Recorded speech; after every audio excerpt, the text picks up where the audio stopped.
দোস্ত এত কিছুর মাঝেও যে নামটা আলাদাভাবে উচ্চারিত হচ্ছে সেটা সাকিব আল হাসান।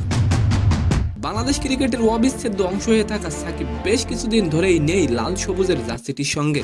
দোস্ত তবে প্রকাশ্যে আসলো সাকিব নাকি বিসিবির কাছে প্রচুর পরিমাণে টাকা পাবেন। এন্ড সেকেন্ড নিউজটি থাকবে দোস্ত 90 দশকের জনপ্রিয় চিত্রনায়ক ওমর সানি সোশ্যাল মিডিয়ায় বেশ সরব থাকেন এই নায়ক।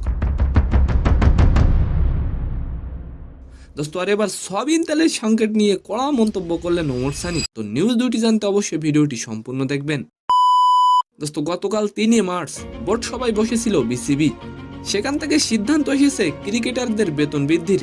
দোস্ত 18তম বোর্ড মিটিং এর সবচেয়ে বড় দিক ছিল সেটাই। এত কিছুর মাঝেও যেন নামটা আলাদাভাবে উচ্চারিত হচ্ছে সেটা বিশ্বসেরা অলরাউন্ডার সাকিব আল হাসান। দোস্ত গেল বছর কেন্দ্রীয় চুক্তিতে ছিলেন তিনি।